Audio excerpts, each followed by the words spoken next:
Wellcome Institute for the History of Medicine in London. Next, he discusses his book on a period of English history he feels is often overlooked. It's titled The Creation of the Modern World, The Untold Story of the British Enlightenment. It's a little over 40 minutes and is this week's feature in our continuing series of books on history. My name is Tom Padilla, and I'm the events coordinator at Postman Books. I'd like to welcome everyone to tonight's reading with the distinguished historian, Roy Porter, who is the author of many books, including the recent The Greatest Benefit to Mankind, A Medical History of Humanity, in paperback from Norton, selected as a New York Times Notable Book of 1998. It also won the Los Angeles Times Book Award, which hailed it as a triumph, simultaneously entertaining and instructive, witty and thought-provoking. Earlier this year, Earlier this year, Yale published a book he co-authored titled Gout, the Patrician Malady.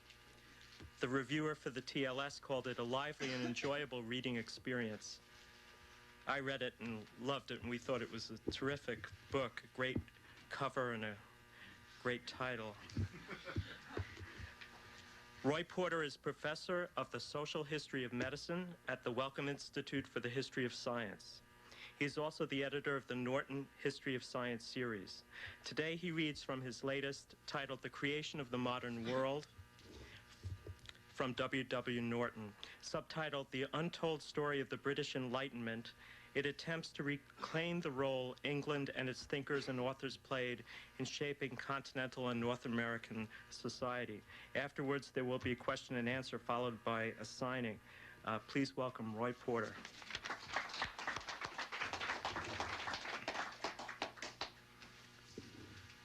The year 1783 brought to the launching not just of the American Republic, but also, if slightly more modestly, of the Berliner Mittwochgesellschaft, the Berlin Wednesday Talking Society, a debating club typical of those then sprouting in German cities. In a local periodical, one of its members asked the question, "Was ist Aufklärung?" What is enlightenment? And strenuous debate followed. 360 miles to the east of Berlin, in Königsberg, a professor of philosophy offered his contribution. In his answer to the question, what is enlightenment, the great Immanuel Kant defined enlightenment as follows. If it is now asked whether we live at present in an age of enlightenment, the answer is no. But we are living, he said, in an age which is becoming enlightened. Europe, in other words, was in the throes of undergoing the process of enlightenment. This is Kant writing in the 1780s. In order to secure what he called man's release from his self-incurred immaturity, the German professor suggested that people should think for themselves under the watchword sapere aude, dare to know. It was a motto from the Roman poet Horace. The thinker must dare to know, but in his capacity as a bureaucrat, as a civil servant, as a professor, as an employee of the state, he must nevertheless also obey the prince. Kant's denial that his age was enlightened is often endorsed as a kind of truth by historians, yet taken as historical fact, it's utterly misleading. It might apply to his own university city, the modern Kaliningrad, on Russia's Baltic coast to the east of Poland, where Kant had been born in 1724 and where he would die 80 years later. In the entirety of his life, he never poked one of his gouty toes out of East Prussia. Not many Königsbergers, one suspects, had sapere aude engraved over their bedsteads. And Kant's denial that he was living in an enlightened age probably applies to Prussia at large, despite the claims of Frederick II, Frederick the Great, to be an enlightened ruler. A government supported by an army of 180,000 men, tersely commented the English traveller John Moore, may safely disregard the criticisms of a few speculative politicians and the pen of the satirist. Now, a state functionary, a faithful state functionary, Professor Kant's ideal of freedom was as timid as the man himself. Elsewhere in Europe, the question of enlightenment had been raised and many believed had been settled long before Kant's work, indeed long before Kant had even been born. In England, for example, Ambrose Phillips's magazine, The Free Thinker, had adopted Horace's Sapere Aude, Dare to Know, as its masthead as early as 1718, launching an assault on superstition and ignorance. And in a nation in which formal censorship had ceased back in 1695, such an assertion of free thinking raised few eyebrows. By contrast, the Wednesday Debating Society in Berlin positively endorsed the value of state literary censorship. Already by Phillips's time, Englishmen prided themselves upon living in the light. A full 3/4 of a century before Kant, Anthony Ashley Cooper, the 3rd Earl of Shaftesbury, had addressed a comrade in the Netherlands in far more spirited terms. There is a mighty light which spreads itself over the world, especially in those two free nations of Holland and England, on whom the affairs of Europe now turn. And if heaven sends us a peace suitable to the great successes we have had, it is impossible but letters and knowledge must advance in greater proportion than ever. I am far from thinking that the cause of theism will lose anything by fair dispute. I can never wish better for it than when I wish the establishment of an entire philosophical liberty. It was clear to Shaftesbury that England at the beginning of the 18th century, along with Holland, was an enlightened state. What I try to do in my book is to ask the question, why is it that historians on the whole don't recognize, acknowledge, and, if they are English historians, celebrate and relish that fact? Why is the English Enlightenment such a black hole in historiography? Well, there are many reasons for that. And one of them, of course, is the innate modesty of the English race. I mean, somehow the idea that we've actually excelled the world in philosophy, metaphysics, rhetoric, intellectuals, etc., seems a vanity that is more suitable to the French or the Germans or or whoever else than us. And of course, there is the other side to that, which is a long and proud tradition amongst the English of being Philistines. The idea that the English are doers rather than thinkers, the idea that it's more fitting for the French to be intellectuals in a kind of Cartesian tradition. And this is one of the reasons why, on the whole, English historians, English men of letters, English thinkers are rather loath to admit that we led the world in philosophy 2 or 3 centuries ago. And of course, not very surprisingly, the French have claimed the paternity of the Enlightenment. It makes perfectly good sense if you think that the French Revolution had intellectual antecedents, then not very surprisingly, you're going to think that it was the French thinkers of the 18th century, Montesquieu, Voltaire, Diderot, the Encyclopédie, Turgot, you name them, etc., who were the only begetters of that great French Revolution. You look to England, there wasn't an English Revolution at the time of the French Revolution. Indeed, England was the great counter-revolutionary country, and therefore, how can there have been an English Enlightenment? Well, I'll solve that paradox later on. Likewise with the Germans. To the extent to which the German nation does produce Immanuel Kant and Fichte and Hegel, etc., then Germany might equally seem to be the main homeland of the Enlightenment.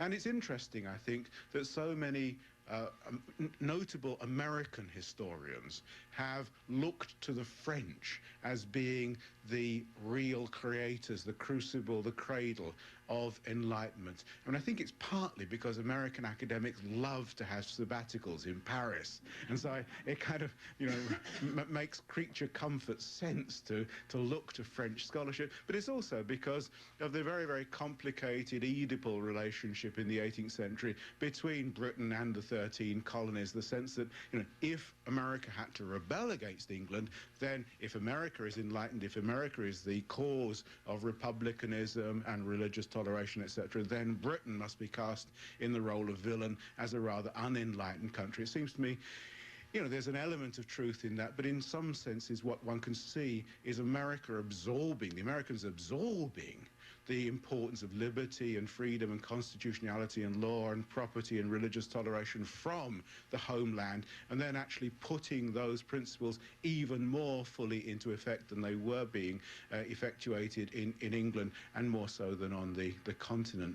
And what I try and do in my book, and it's a project that has interested me for many, many years, is to recapture that sense that is present in the quotation that I read out from the Earl of Shaftesbury, that sense in late 17th century England, in early 18th century England, and through the 18th century, of England being a nation which in many ways had broken free from the shackles of superstition, ignorance, tyranny, arbitrary government, a police state, censorship, and was actually creating an importantly new world.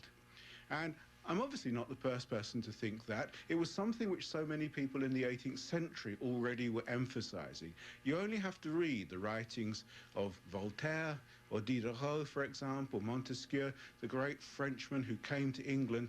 And what they're saying almost to a man is, this is an extraordinary country. Here is a country which actually has curbed the powers of the king without creating anarchy.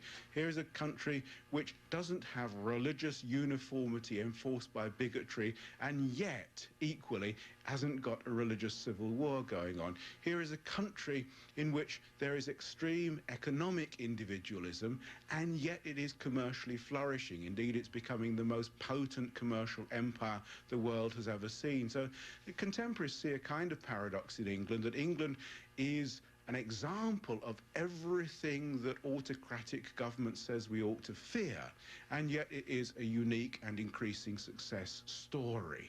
And so there's this great wave of Anglomania and Anglophilia that comes across the continental writers that extends even to admiration for such things as English poetry, Milton, etc., the English novel, largely seen as an English invention, English men of letters, Addison and Steele and Defoe, the Spectator, the Tatler, etc., and maybe above all English science. I mean, that moment where the French finally give up Descartes and admit that Newton is the world's greatest scientist ever.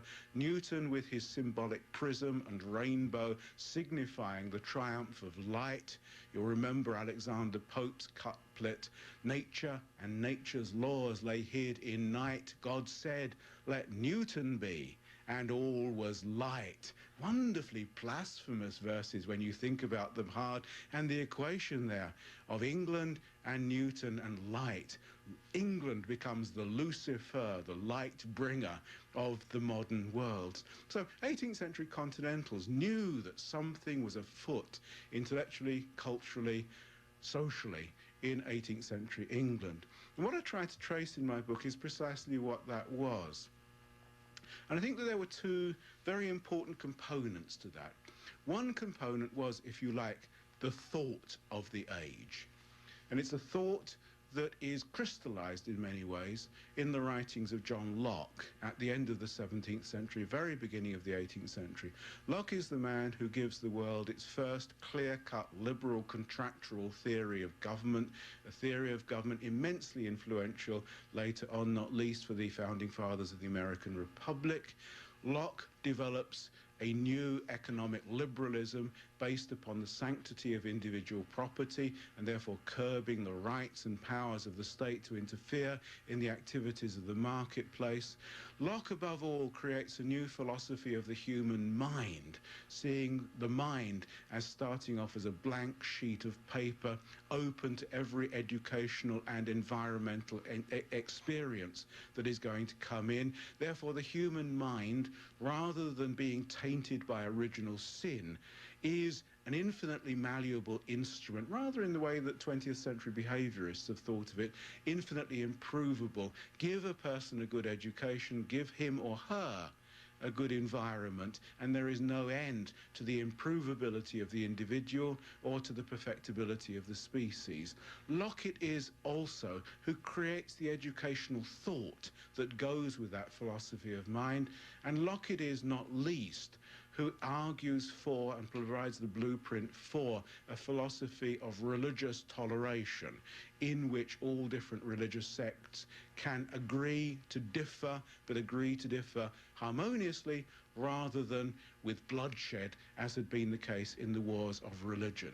And what I try to do is to trace in my book the way in which that the settlement that comes about as a result of the succession of William III after the expulsion of James II in 1688, that settlement which brings about constitutional government, the rule of law, the sanctity of property, the sanctity of the person, habeas corpus, the right to happiness, allows in England a further exploration of modernistic ideas, not just in the field of politics, of economics and religion, but, and more interestingly, more daringly, in terms of an understanding of social science along with political science. It's the 18th century that sees in Britain the birth of modern sociology, modern political economy, modern anthropology, an attempt to come to terms with all the diversity and heterogeneity of the races of the globe,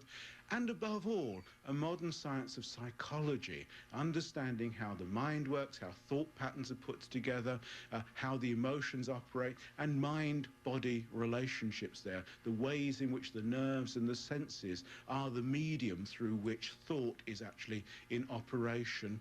And to do that in a manner which is immensely critical of old established truths, traditional notions of the family, hierarchy, authority, patriarchalism, paternalism are increasingly eroded in belles lettres, in popular writings, and not least in the novel itself.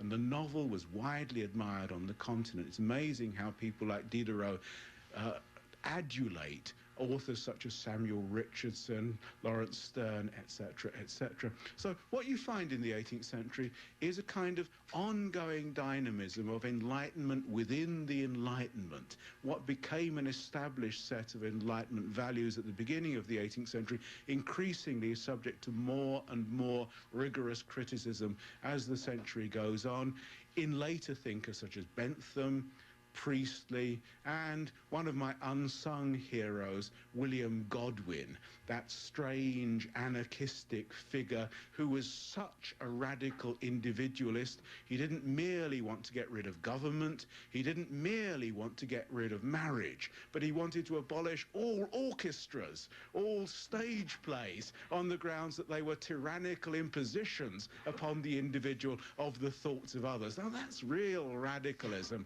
and it's something rather unique to England. England gives birth to modern anarchism as well. So on the one hand, there's this element of a thought revolution, but thought revolutions wither unless they have fertile soil. And England had that soil for creating an ongoing ferment of thought because it actually had the institutions to carry that out. It had extensive literacy, not universal. It had a revolution in print culture. There was more print coming off the presses than any nation had ever known. The newspaper was new. Periodicals were burgeoning, pamphlets, broadsheets, broadsides. The novel was novel. belles lettres flourished. There's more and more different stuff to read, much of it, as with Addison and Steele's The Spectator, literally and consistently popularizing for a widespread audience the high-flown philosophy of such people as John Locke. And then you have public institutions for disseminating ideas, for debate, for controversy, for spreading this new secular culture of sociable thought. Above all, the coffee house, very, very popular institution in places like London, but assembly rooms, debating halls, theatres, galleries, museums, taverns, other sorts of meeting places where people can get together and learn the arts of civility and learn the new modern styles of thought and make themselves thoroughly modern people.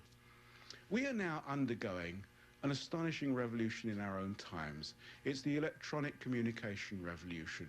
It's the revolution which I sincerely hope doesn't put bookshops like this out of existence, but which is actually creating an additional world, a world of virtual communication out there in space rather than physically in books. Now, the 18th century saw an equivalent revolution, the revolution of printed paper. We don't know at the moment just how far this electronic revolution associated with the web, with its communications, with its whole new styles of mentality, is going to change the way we behave and the way we think.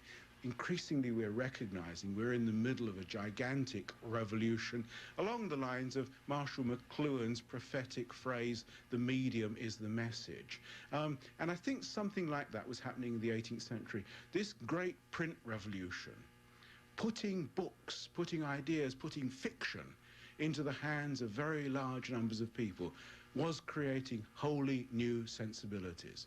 That happened more in England and earlier in England than anywhere else, and in many ways that makes that age the precursor, the cradle, the progenitors of the people we are nowadays. I'd be very glad to invite anybody who wants to comment on what I've just been saying, to ask questions or to refute what I've been saying, to say so, because we are another sociable space, and therefore if you say that what I've been saying is rubbish, then like Voltaire, I will defend your right to say it rather than invite you to a duel or duff you up outside afterwards. Sir? Sorry, I should say that we are being recorded, and so there is a microphone coming around. So if you could wait until the microphone approaches you, that would help. How much of this growth of the public sphere in England in the 18th century was also the rising of a new class, the middle class? I think that is true. I suppose I omitted to say that because everybody groans when you talk about the rise of the middle class, because they have been perennially rising through history.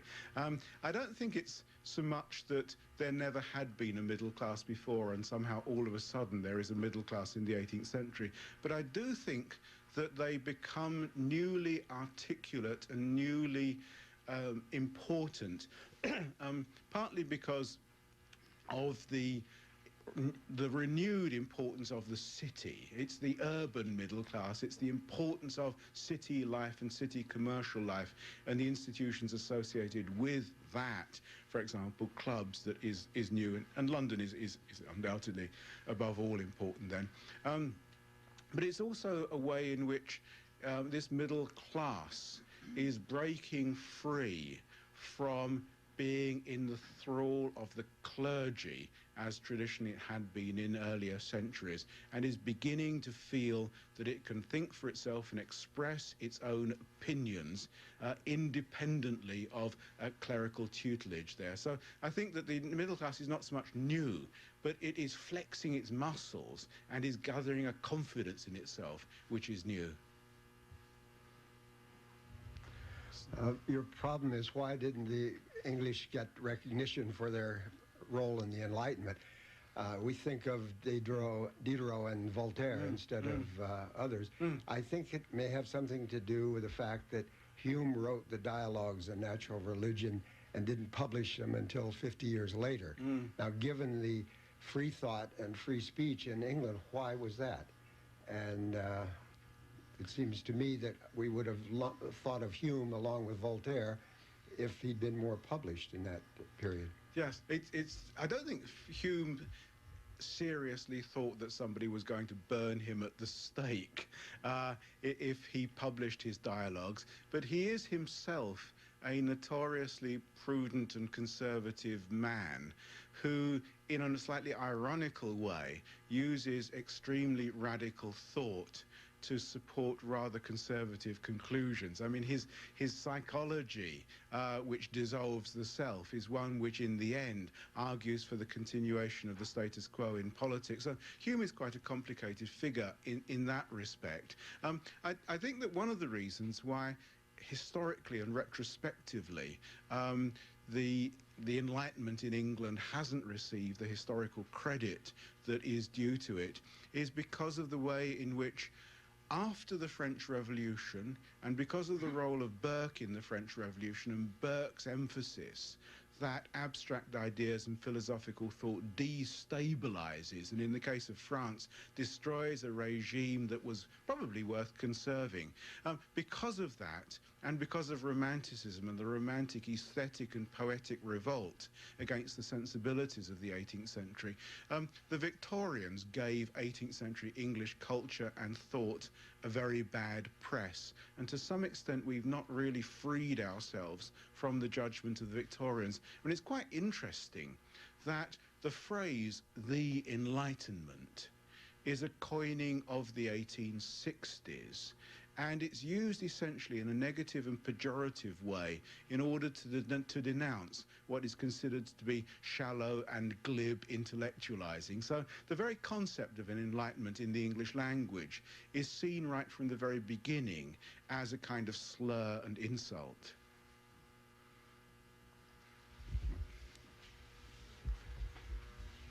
Thanks. Hi. My question or thought is related to the parallels between, you say, increased or not universal literacy at this time, and how it compares today. How there's, along the lines of there's much more information but a lot less knowledge. So I wonder if you have any, or anyone has any comments or remarks. I'm particularly interested over in England, though, because I think even some people I've met or talked to that are in like lower or lower classes over there still seem much more literate compared to here. But, in comparison with at the time of the Enlightenment, just that fear of today, it being, just information but not really knowledgeable. Yes, I mean, the plus ça change, plus c'est la même chose phenomenon is very, very common, because those sorts of jeremiads that you hear nowadays, which say, yes, there's more information around, but people don't really understand things, or they don't learn things properly, or they just get a smattering of learning, is something which conservatives and nostalgia mongers in the 18th century were exactly saying. And they were saying, yes, people read the newspapers nowadays, but it's all ephemeral tat, and it's not worth reading. Whereas in the past, people knew the classics, or the Bible, or Pilgrim's Progress, or Milton, or something like that. I don't think that's actually true about the 18th century, because it's fascinating. If you read the autobiographies of working class autodidacts, and of course they are not a representative sample, but it's all we've got. If you read the autobiographies of people like William Cobbett, then what you find is that, as well as being avid for reading newspapers, they are also at the same time eagerly buying up cheap copies of Fox's Book of Martyrs, the Bible, Milton, Pope, Swift, etc. They are buying up second-hand copies. Second-hand bookshops come into being in the 18th century on a big scale.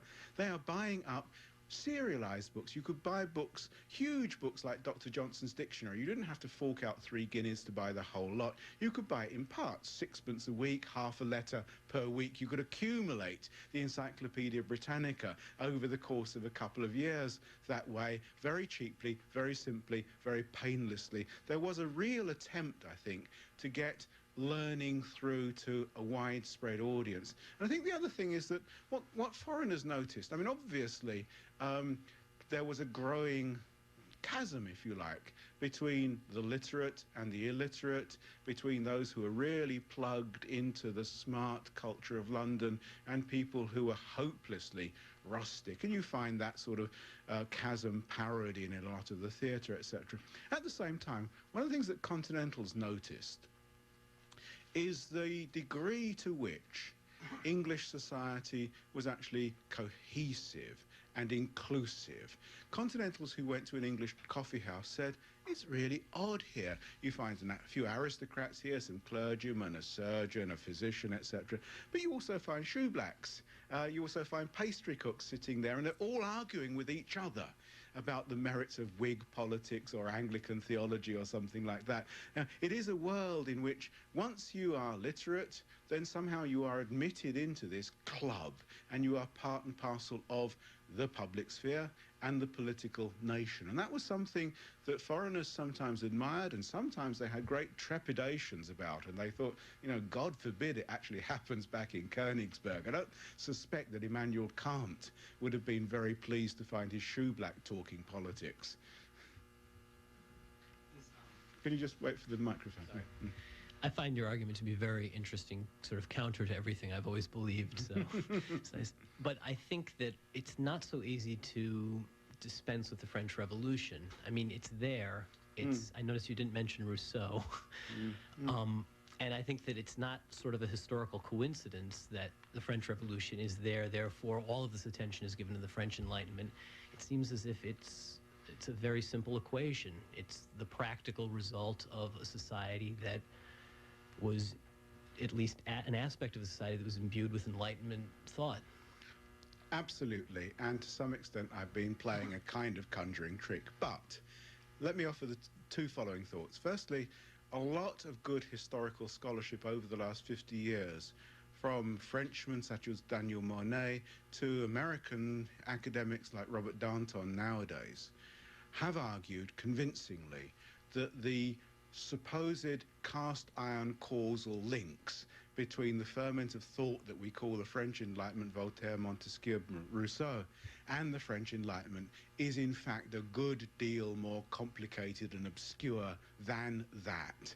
And to some extent, those people who were at the center of the French Revolution were those who'd gone beyond Voltaire, who would have regarded Voltaire almost as a kind of embellishment of the Ancien Regime rather than as a genuine revolutionary. So the French situation is a complicated one.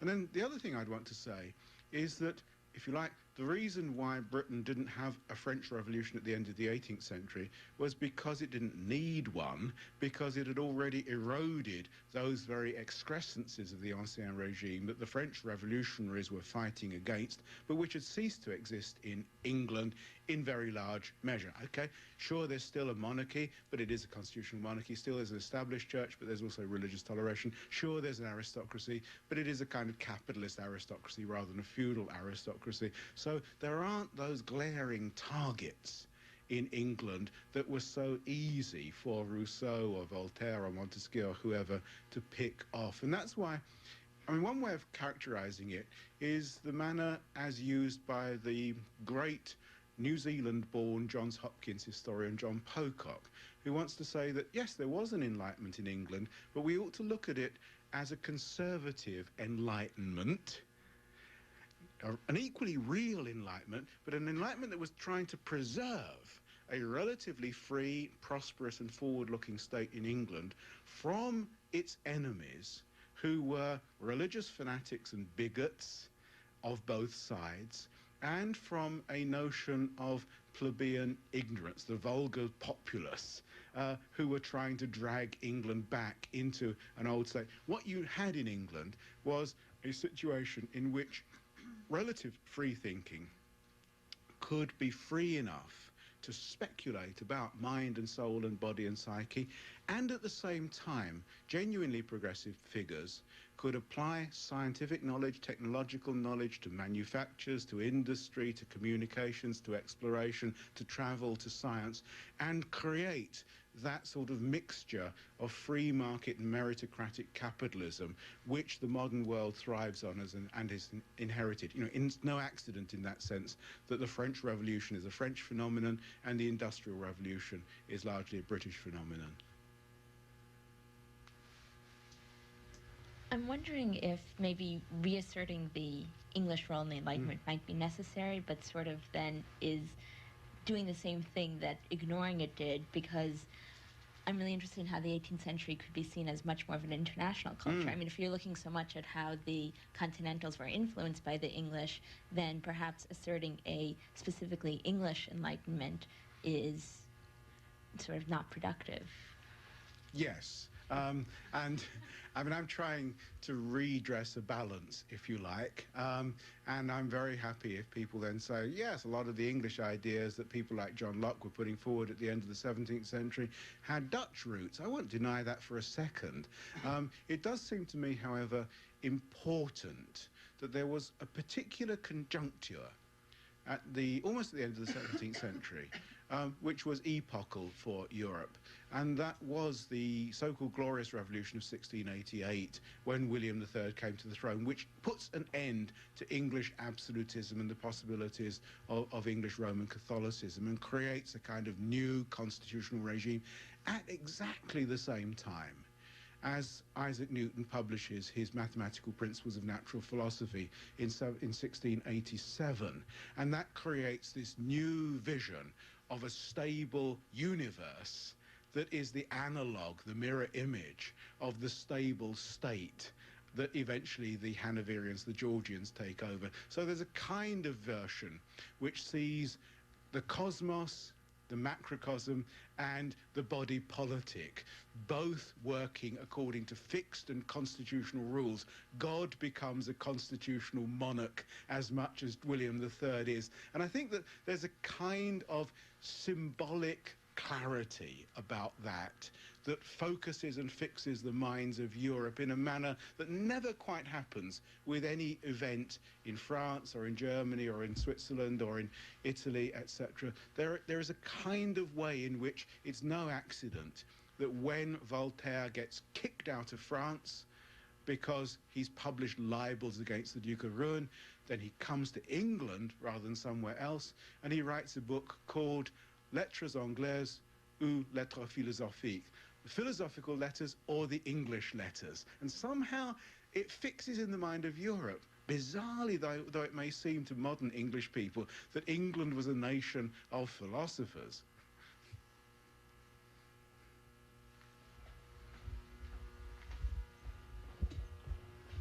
I think up till now, if anyone has thought of Britain as being having the Enlightenment, it was the Scottish Enlightenment. Hume, Adam Smith, Robert Fulton. Could you comment on that? Yes, I was waiting for a Glaswegian accent in the audience to come up in that one, or some be-kilted objectioner, and I've not quite got that. But I think that it is in a way anachronistic, though understandable, for us to make distinctions between the English Enlightenment, the Scottish Enlightenment, or for that matter the Welsh or the Irish Enlightenment, because in so many ways the educated elite in that century saw itself as basically, if you like, English speaking wherever you had precisely been born. David Hume rather strikingly says the capital of my country is London. And technically speaking, that was true after the Act of Union of 1707, but it's an emotional and it's a cultural allegiance he's thinking of, that he really thinks that somehow the publishing houses of London, the coffee houses of London, the public of London is really his audience and his milieu. And it was the desire of those great 18th century Scottish thinkers, Hume and Smith and Ferguson and Dugald Stewart and so on and so forth, to bring Scotland into the modern world, to assimilate Scotland to the manifest achievements of England, rather than to try to fix a separate path for Scottish development. So in a sense, what the Scots are trying to do is to modernise themselves ultra fast in the 18th century rather than to go in for any kind of Scottish nationalism. And therefore, in some ways, the stress that we've had amongst the historians on the Scottish Enlightenment is a nostalgic call by Scottish nationalist historians to stake out some sort of glorious past for the Scots in an era in which their own politics were crushed. So it's a kind of compensatory mechanism there. It's very noticeable equally that there are so many Irish intellectuals in the 18th century. Burke, an obvious case, Lawrence Sterne amongst the novelists, Sheridan amongst the playwrights, Richard Steele amongst the belletrists, but they're all writing in England. None of them actually stay in Ireland. So the sense of there being a nationalist Celtic Enlightenment is something I don't really see at all. I don't know whether we should bring proceedings to a halt now. Is there one last question? I usually get the feminist question at this, alongside the Scottish question. And I said very little about women in the Enlightenment. Do say something. Yeah. Well, I mean, what I did say was that it was the educationists like Locke who were arguing that because the human mind starts as a blank sheet of paper, then there is no sex in the mind. Women are as rational as men are. And that is a common thread and chorus that runs throughout the Enlightenment, that women have a right and an entitlement to an equal education to men, and they are just as educable, and that properly educated they are just as rational, and that is not just simply good for the woman in question, but is good for the nation, because such women are the educators of youth, they are the mothers, they are the mainstays of the family, and therefore you don't want women to be glamour pussies, you don't want them to be lisping ignoramuses, you want them to be fully rational mothers who are responsible to keep the family together. That, of course, leads to many ironies. Mary Wollstonecraft, arguably the greatest feminist of the 18th century, simultaneously wants women to be independent intellects, and yet also believes that the great vocation of women is to be mothers rather than statesmen or politicians or professionals. And what's interesting is that those are the very debates that have racked feminism at the end of the late 20th and beginning of the 21st century. Once again, the essential modernity of the 18th century debates, I think, comes out loud and clear.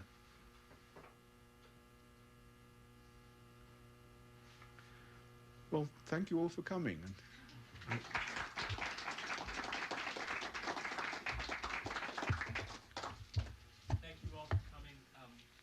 Roy Porter is the author of The Creation of the Modern World, The Untold Story of the British Enlightenment.